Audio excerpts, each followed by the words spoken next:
नमस्कार दोस्तों। आज की बात की शुरुआत करते हैं एक छोटी सी कहानी से। एक गांव में मंदिर बन रहा था, बहुत बड़ा मंदिर। एक बार पंडित जी गांव घूमने निकले। उन्हें एक मजदूर पत्थर तोड़ता दिखाई दिया। पंडित जी उस मजदूर के पास पहुंचे और उन्होंने उससे पूछा, भैया आप क्या कर रहे हो? उस मजदूर ने पसीना पोंछते हुए और बहुत गुस्से में जवाब दिया, दिखता नहीं, पत्थर तोड़ रहा हूँ। पंडित जी सक पका गए और वो आगे बढ़ गए। उन्हें थोड़ी दूर पर फिर एक मजदूर पत्थर तोड़ता दिखाई दिया। पंडित जी ने पूछा, भैया आप क्या कर रहे हो? उस मजदूर ने अपना पसीना पोंछा, अंगोछा कंधे पे डाला और बड़ा दुखी से स्वर में बोला, क्या करें पंडित जी, पेट पालने के लिए ये सब काम करना पड़ता है, रोजी रोटी कमानी है तो पत्थर तोड़ रहा हूँ। पंडित जी फिर आगे बढ़ गए। अचानक पंडित जी को गाने की आवाज़ सुनाई दी। उन्होंने देखा एक मजदूर बड़ा गुनगुनाता हुआ पत्थर को तोड़ रहा था। पंडित जी से जिज्ञासावश रहा नहीं गया और वो वहाँ पहुँचे और उन्होंने उस मजदूर से पूछा, भैया आप क्या कर रहे हो? उस मजदूर ने गुनगुनाते हंसते हुए जवाब दिया, अरे पंडित जी, ये जो बड़ा मंदिर बन रहा है ना, उसकी सीढ़ियों के लिए पत्थर तोड़ रहा हूँ। पता है आपको, 365 सीढ़ियाँ बनेंगी और ये पत्थर इतना लाजवाब पत्थर है कि यह सारी सीढ़ियाँ खिल उठेंगी। पंडित जी बड़े खुश हुए। उन्होंने उस मजदूर को ढेरों आशीर्वाद दिया। एक प्रश्न 3 आंसर, और तीनों अलग अलग भाव से दिए गए। पहले मजदूर ने बहुत गुस्से में बोला, दूसरे ने दुखी में, तीसरे मजदूर ने उसी बात का जवाब बहुत हंसते हुए दिया और उसने पाए उसमें ढेरों आशीर्वाद। इसे कहते हैं हम आर्ट ऑफ स्पीकिंग। और जब यही बात खूबसूरती के साथ बहुत से लोगों के बीच में कही जाए तो हम बोलते हैं art of public speaking. Friends, मेरा नाम वर्षा गोयल है। मैं आस एनजीओ की प्रेसिडेंट हूँ। मैं पिछले 20 सालों से पब्लिक स्पीकिंग की फील्ड से जुड़ी हुई हूँ। मैंने ढेरों सेमिनार ऑर्गेनाइज भी किए और ढेरों सेमिनार अटेंड भी किए हैं और मैंने बहुत से लोगों को सिखाया भी है, बहुत से पॉलिटिशियंस को, बहुत लेडीज़ को, बहुत बच्चों को। तो इस सीखने और सिखाने के सिलसिले में जो एक्सपीरियंस मैंने किया, वो एक्सपीरियंस आज मैं आपसे शेयर कर रही हूँ, क्योंकि कहते हैं कि अनुभव किताबों से ज़्यादा सिखाते हैं। पब्लिक स्पीकिंग क्या है? पब्लिक स्पीकिंग है क्या बोलना है और कैसे बोलना है। तो पहले हम बात करेंगे कैसे बोलना है। क्यों?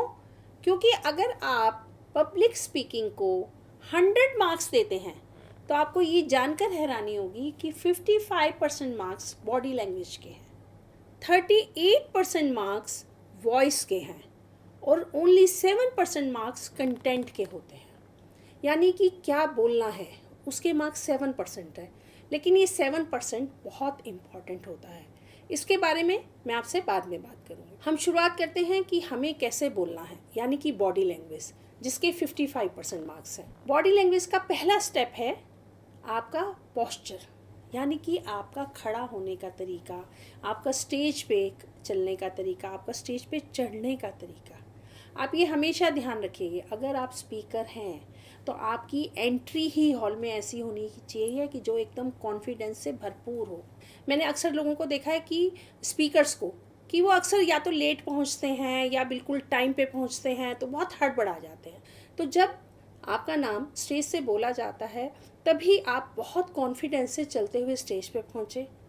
बहुत तेज़ी से भागते हुए भी नहीं जाना, बहुत स्लो भी नहीं जाना। तेज़ी से भागते हुए डर लगता है कि आप गिर भी सकते हैं, और जब आप स्टेज पे अगर भागते हुए चढ़ते हैं तो आपको कुछ सेकंड अपने आप को सेटल करने में लग जाते हैं।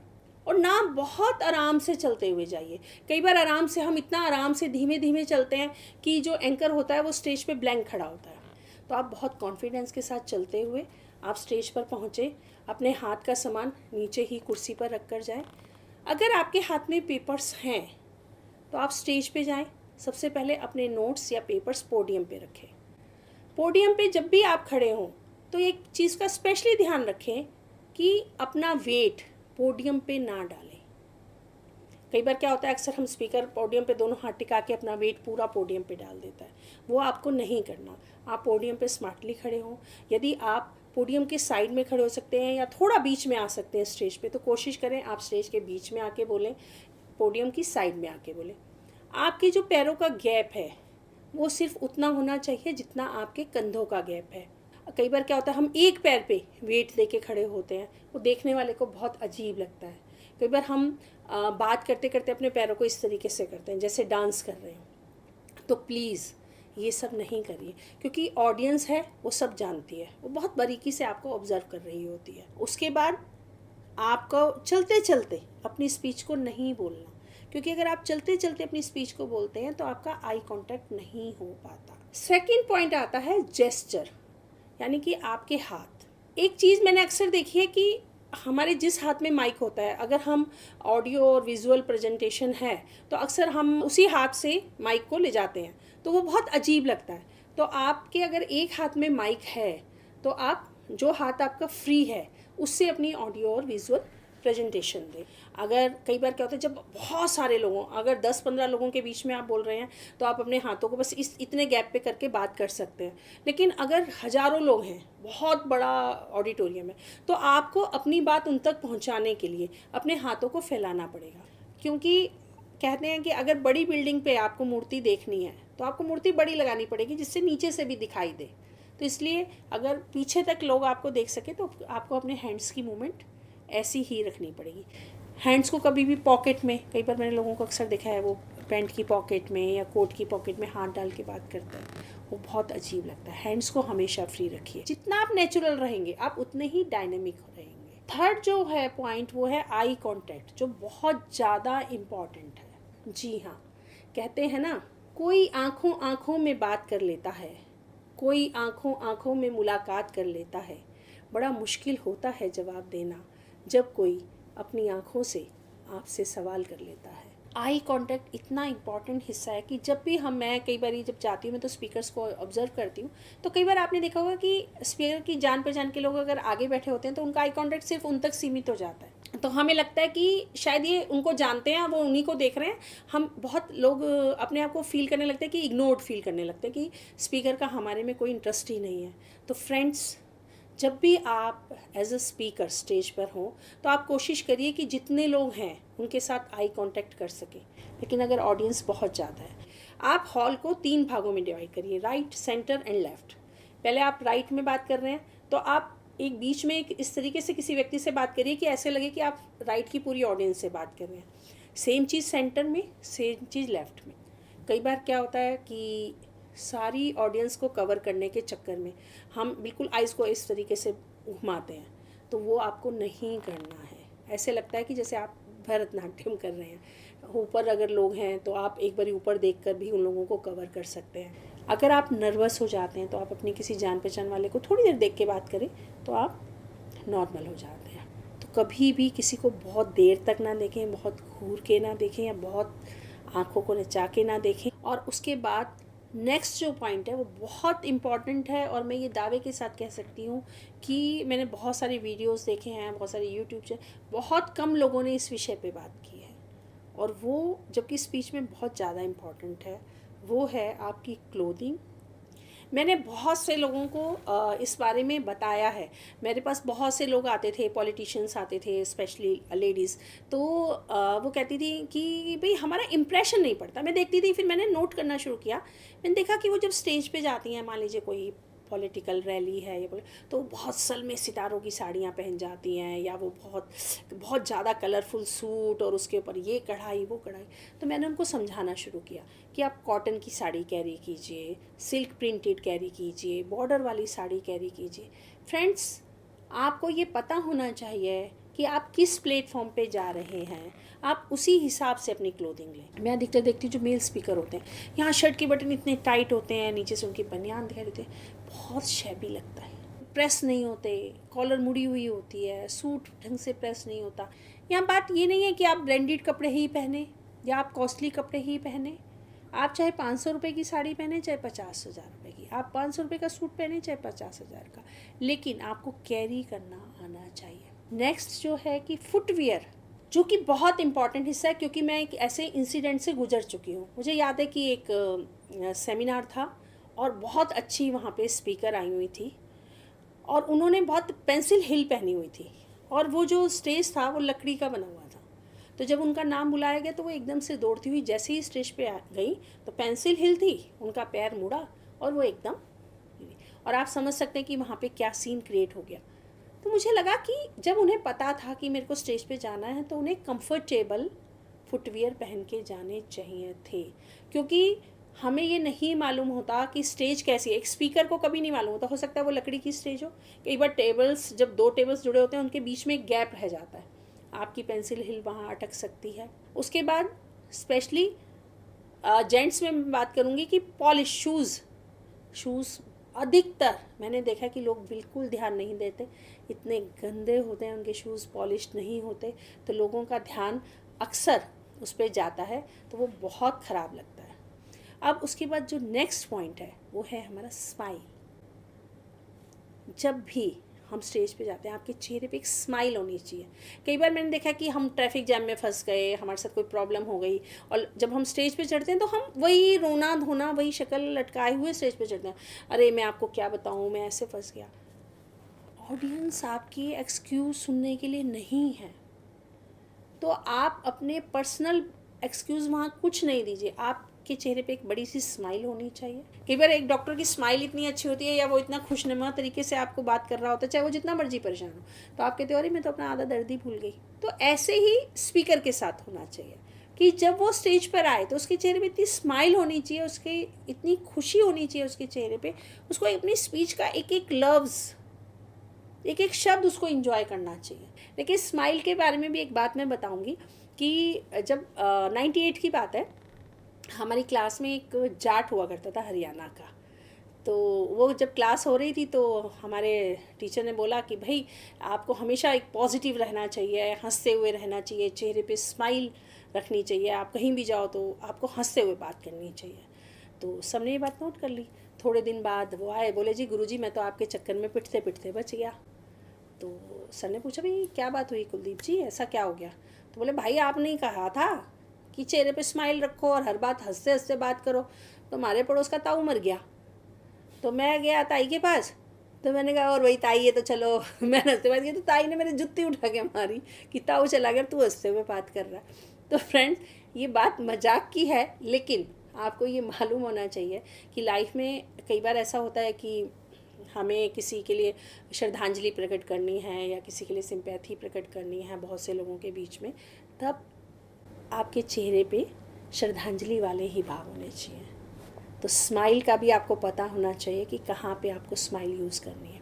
उसके बाद वॉइस मॉड्यूलेशन जो बहुत ही इम्पॉर्टेंट है, और जैसा कि मैंने कहा उसके 38% मार्क्स हैं। फ्रेंड्स अगर तानपुरा में एक सुर में बजे ना तो वो भी आपके कानों को अच्छा नहीं लगता, सुर भी साथ होते हैं तभी अच्छे लगते हैं। तो ऐसे ही आपकी स्पीच में अगर वॉइस मॉड्यूलेशन नहीं होगी तो आप कभी भी इम्प्रेशन नहीं छोड़ पाओगे। मुझे आज भी याद है कि मैं एक स्पीकर को सुनने गई और मुझे पता लगा कि वो बहुत जोशीले स्पीकर हैं और सब हैं। तो मैं आराम से बैठी थी, मुझे लग रहा था कि अभी एकदम गूंजती हुई आवाज़ आएगी, गुड मॉर्निंग और कैसे हैं आप। और तो मैंने देखा कि अचानक वो चढ़े और फिर उन्होंने आराम बहुत बोला गुड मॉर्निंग, और आप लोग भी जोश में भरे हुए हैं, मैं भी जोश में हूँ और मुझे खुशी है, हम सब जो। तो मैं ढूंढ रही थी कि वो जोश कहाँ है।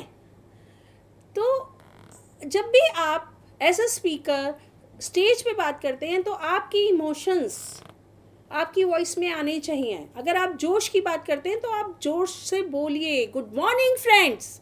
अगर आप कोई इमोशनल इंसिडेंट शेयर कर रहे हो तो वो इमोशंस आपकी स्पीच में आने चाहिए। अगर आप हंसने की बात कर रहे हो तो आपकी आवाज़ में एक हंसी आनी चाहिए, मतलब सामने वाले को लगना चाहिए कि आप कोई खिलखिलाते हुए बात कर रहे हैं। अगर आप कोई रोने वाली बात कर रहे हैं तो आपकी आवाज़ में वो दर्द आना चाहिए। आपकी वॉइस का उतार चढ़ाव आपकी स्पीच को सक्सेसफुल होने में बहुत मदद करता है। नेक्स्ट हमारा पॉइंट है वॉल्यूम, कि आपकी आवाज़ कितनी तेज़ होनी चाहिए। कई बार हम अपनी बात को बहुत कन्विंस करने के चक्कर में और बहुत जोश दिखाने के चक्कर में चिल्लाने लगते हैं, या कई बार अपने आप को बहुत एलिगेंट दिखाने के चक्कर में बहुत सॉफ्ट बोलने लगते हैं। आपको याद होगा कि हमारे जो पूर्व प्रधानमंत्री थे वो इतना धीमा बोलते थे, इतना धीमा बोलते थे कि लगता था जैसे वो अपने आप से ही बात कर रहे हैं, और वो अच्छी से अच्छी चीज़ जब बोल के जाते थे तो वो भी हमें मीडिया से ही सुनने को मिलती थी, क्योंकि हम समझ नहीं पाते थे। और हमारे अब आज के प्रधानमंत्री हैं, उनका आपको पता ही है, वो एक बात को इतना जोश में बोलते हैं कि उनकी कोई बात अगर हमें नहीं भी सुननी होती तो भी हम सुनते हैं। तो प्लीज़ अपनी वॉल्यूम को एक लेवल पे रखिए। आप अगर कहीं भी हॉल में हो तो आप पहले लास्ट जो रो में जो बैठा है उसके पास बात करके अपनी आवाज़ को चेक कर लीजिए। अगर लास्ट तक आपकी आवाज़ पहुंच रही है तो आप उस वॉल्यूम को वहाँ पर सेट कर सकते हैं। और एक बहुत इम्पॉर्टेंट पॉइंट है माइक हैंडलिंग। अक्सर लोग माइक को ठीक से हैंडल नहीं कर पाते। जैसा कि मैंने शुरू में कहा कि स्पीकर टाइम पे नहीं पहुंचते, लेट पहुंचते हैं, और फिर जब वो उनको बुलाया जाता है स्टेज पे तो पहले 2-4 मिनट तो वो माइक को चेक करने में लगा देते हैं, हेलो 1 2 3। बहुत ख़राब लगता है। आप पहले टाइम से पहले पहुंच के माइक जो हैंडल कर रहे हैं उनसे पहले बात करिए कि आप कौन सा माइक लगा रहे हैं, आपको कितनी ऊंचाई पे चाहिए, कितनी दूर पे चाहिए। और जैसा कि मैंने बहुत पहले कहा था कि अगर माइक आपके हाथ में है और आप ऑडियो वीडियो प्रेजेंटेशन दे रहे हैं तो जिस हाथ में माइक है उसको आपको ऐसे नहीं लेके जाना। आप माइक को दूसरे हाथ में पकड़िए और इस हाथ से अपनी ऑडियो वीडियो प्रेजेंटेशन दीजिए। और माइक को कभी भी ऐसे नहीं पकड़े कि ऐसे ना लगे कि कोई आपसे माइक छीन के भाग जाएगा। एक जो मैं पॉइंट कहना चाहूँगी कि अगर कोडलेस माइक है तो उसको भी पहले ज़रूर चेक कर लें। कई बार क्या होता है कि कोडलेस माइक बहुत दूर तक रेंज नहीं लेते, स्पीकर बात करते करते नीचे आ गया, वो बात कर रहा और फिर वो ऐसे इस तरीके से। तो प्लीज़ ये माइक आपका साधन है, माध्यम है लोगों तक आपकी बात पहुंचाने का, तो उसे बहुत सॉफ्टली, बहुत प्यार से पकड़िए। अब हम आते हैं कंटेंट, यानी कि क्या बोलें। हम स्पीच को 3 पार्ट में बांटते हैं, उसकी शुरुआत, उसकी बॉडी और उसकी एंडिंग। जब आप स्पीच की शुरुआत करते हैं तो किसी कोटेशन से, किसी स्टोरी से, किसी मुहावरे से, किसी पोइट्री से कर सकते हैं। बीच की बॉडी में आप स्टैटिस्टिक्स दीजिए, आप अपने आंकड़े दीजिए, आप अपनी बात को कितना अच्छे तरीके से लोगों को कन्विंस कर सकते हैं, कुछ रिसर्च बताइए, कोई और बातें बताइए, अपनी बात को पूरा प्रूव कीजिए। कोशिश करिए कि वहाँ से लाइव एग्जाम्पल आप अपनी स्पीच में डाल सकें, लोगों से लाइवली बात करके आप अपनी स्पीच को बढ़ा सकते हैं। हास्य अगर आप अपनी स्पीच में डालना चाहते हैं तो प्लीज़ फ्रेंड्स उस तरीके के जोक्स क्रैक करें जिसपे सब लोग हंसे, जो सोसाइटी के जोक्स हों। और एंडिंग आप इस तरीके से करें कि पंच लाइन के साथ, कि एक ऐसा पंच जो लोगों पर आपकी छाप छोड़ जाए। पूरी स्पीच का क्रक्स निकालते हुए, उसको समराइज करते हुए आप एंडिंग करिए। जो लोग, अगर वो पूरी स्पीच नहीं भी उन्होंने ध्यान से सुनी तो आपकी एंड को सुन के वो पूरी स्पीच का क्रक्स अपने साथ लेके जाएं। आप अपने ऑर्गेनाइज़र को, अपनी ऑडियंस को, चीफ गेस्ट को, गेस्ट ऑफ ऑनर को जब भी आपसे उतरे उससे पहले लोगों को थैंक यू कहना ना भूलें। तो हमेशा सब लोगों का धन्यवाद करते हुए अपनी स्पीच को ख़त्म करें। आपके शब्दों का चयन ऐसे होना चाहिए जो लोगों के दिल को छू जाए, जो लोग आसानी से समझ सकें, जो लोगों को अपना बना लें। याद कीजिए स्वामी विवेकानंद।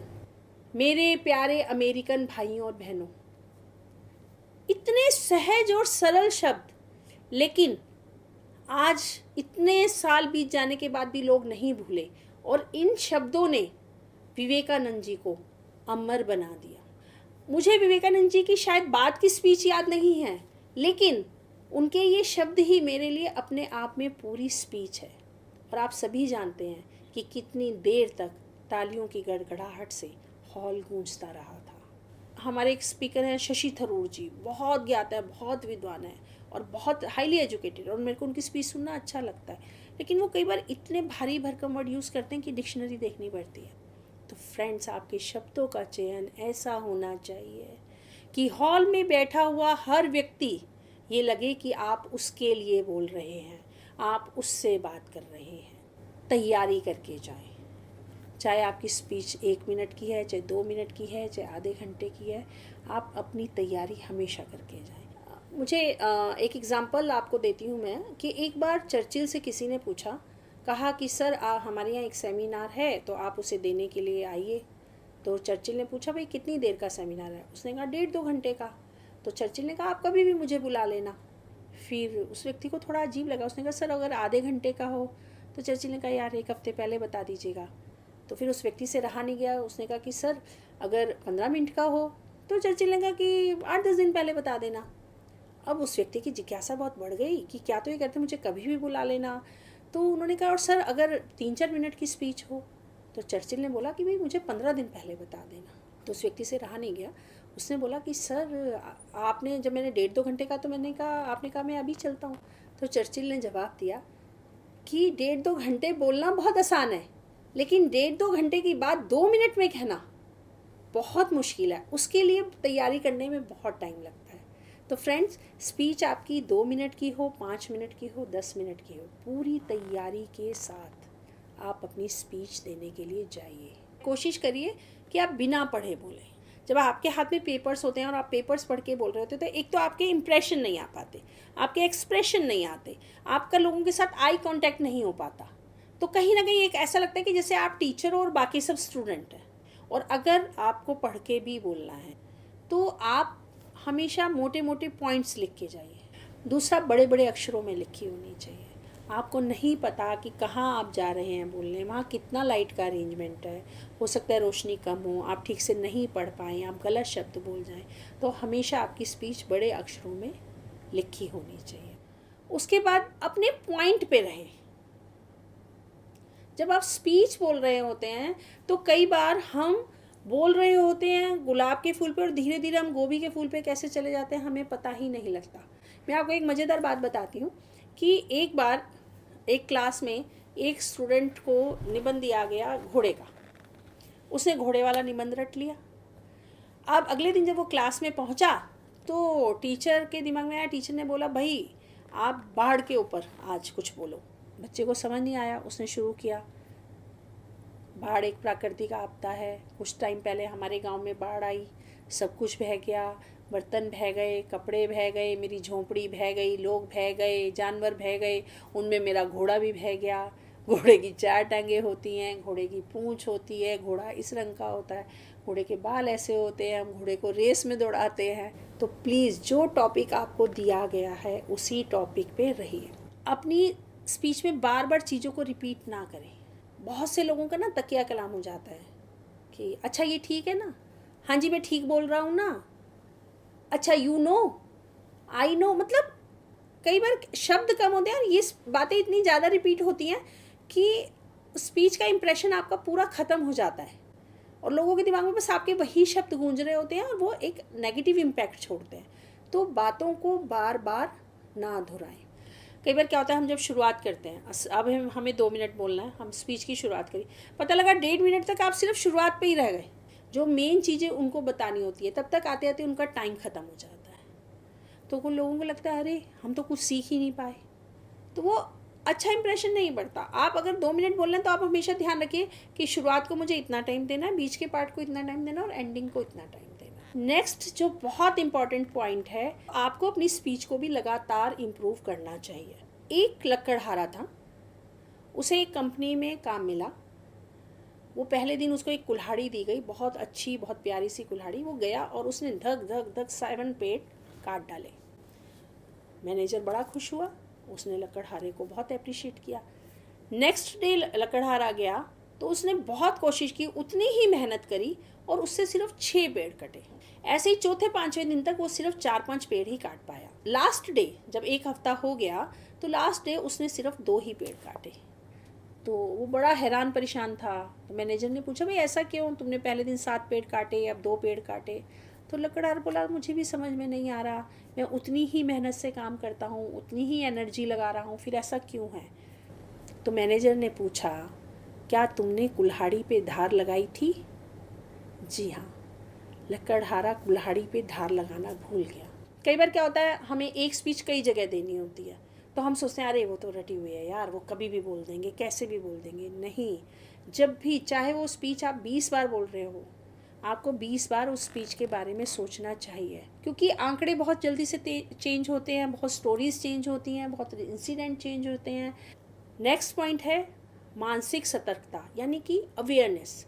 जब भी आप स्टेज पे होते हो तो कई बार ऐसे इंसिडेंट हो जाते हैं कि जो हमारे काबू में नहीं होते, तो उस टाइम ज़रूरत है कि आप कितने अवेयर होते हो। कई बार मैंने देखा स्पीकर ब्लैंक खड़ा हो जाता है या उसको समझ में नहीं आता मैं क्या आंसर दूं, तो उस टाइम ज़रूरत है कि आप अवेयर रहिए। जैसे मैं आपको एक इंसिडेंट बताती हूँ कि एक बार जब अल्बर्ट आइंस्टाइन ने बल्ब का आविष्कार किया तो बहुत से लोग उनको बुला रहे थे कि आपने कैसे बल्ब का आविष्कार किया। आइंस्टाइन जाते थे और वो अपनी पूरी स्टोरी बताते थे, तो वो और उनका ड्राइवर जाते थे, तो उनके ड्राइवर भी, वो पीछे बैठा रहता था, उसको स्पीच पूरी रट गई। तो इतनी स्पीच दे के अल्बर्ट आइंस्टाइन थक गए। तो एक बार उनका कहीं से बुलावा आया जहाँ पे लोग उन्हें पहचानते नहीं थे। तो अल्बर्ट आइंस्टाइन ने अपने ड्राइवर को बोला कि देखो, आज तो तुम्हें वहाँ पे लोग मुझे पहचानते नहीं है, तुम्हें स्पीच पूरी रटी हुई है, तो तुम आज मेरी स्पीच दे देना और मैं पीछे कुर्सी पे बैठ के आराम से सोऊंगा। तो जब ड्राइवर साहब ने बोलना शुरू किया तो वहाँ पे एक रिपोर्टर बैठा हुआ था, उसने कोई क्वेश्चन पूछ लिया जो शायद ड्राइवर के लिए नया था और शायद उसको पता ही आता नहीं था। तो उस ड्राइवर ने तुरंत कहा, अरे इतनी सी बात, ये तो जो मेरा पीछे ड्राइवर बैठा है वही जवाब दे देगा। और उसने अल्बर्ट आइंस्टाइन को बुला लिया। जी हाँ, ये है आपकी मानसिक सतर्कता। तो आप जब भी कहीं पे जा रहे हो तो हमेशा अवेयर रहिए। आपको कहीं भी किसी भी परिस्थिति का सामना करना पड़ सकता है। अगर आप कुछ गलत बोल जाते हैं तो आप उसी टाइम ऑडियंस के सामने अपनी गलती को अगर खूबसूरत तरीके से संभाल लेते तो मैं ये मानती हूँ कि आपको एप्रिसिएशन मिलेगा, आपको कोई क्रिटिसाइज़ नहीं करेगा। ये मैं आपको अपना ही इंसिडेंट बताती हूँ। इंडिया इंटरनेशनल सेंटर में हमने बीके शिवानी दीदी का प्रोग्राम ऑर्गेनाइज़ किया और मुझे अच्छे से याद है कि मैं एंकर थी और होस्ट भी थी। तो मुझे उनका बायोडाटा पढ़ना था, उनका पूरा प्रोफाइल पढ़ना था। उसमें एक शब्द का उच्चारण मैं ठीक तरीके से नहीं कर पाई, एक बार हुआ, दो बार हुआ। तो मैंने बड़े खूबसूरत अंदाज से बोला कि मुझे लगता है कि दीदी जब अपना प्रोफाइल पढ़ेंगी तो उसका इम्प्रेशन कुछ ज़्यादा ही अच्छा पड़ेगा। आप बिलीव नहीं करेंगे, जब प्रोग्राम ख़त्म हुआ तो बहुत से लोगों ने, और शिवानी दीदी ने भी मुझे इस बात की बधाई दी कि आपने स्टेज पे ही अपनी गलती को कितनी खूबसूरती के साथ स्वीकार कर लिया। और आप देखेंगे कि लोग आपको उतना ही अप्रिशिएट करेंगे। तो अगर गलती हो गई तो आप तुरंत सुधार लें। आप स्पीच अगर भूल गए तो आपके पास एक बैकअप प्लान होना चाहिए कि अगर वो स्पीच भूल गए तो आप किस तरीके से लोगों को एक्टिविटीज़ में इन्वॉल्व कर लोगे, किस तरीके से लोगों के साथ अपना कांटेक्ट बनाए रखोगे। नेक्स्ट पॉइंट है हमारा कि कभी भी नेगेटिव बातों से अपनी स्पीच की शुरुआत ना करें। हो सकता है कई बार आपको पहली बार आप स्टेज पे बोल रहे हैं, तो कभी भी ये नहीं कहिए कि मैं पहली बार बोल रहा हूँ, मैं भूल जाऊँगा, मैं नर्वस हो जाऊँगा। आप लोगों के लिए एक सफल वक्ता हैं। आपको अपनी स्पीच की शुरुआत ऐसे ही करनी है कि आप एक बहुत अच्छे स्पीकर हैं, और आप देखेंगे कि अगर आप इन सब टूल्स को अपनाते हैं तो एक आप बहुत अच्छे एक सफल वक्ता बन जाएंगे। Thank you very much friends, और फिर हम मिलेंगे जल्दी ही अगली वीडियो में।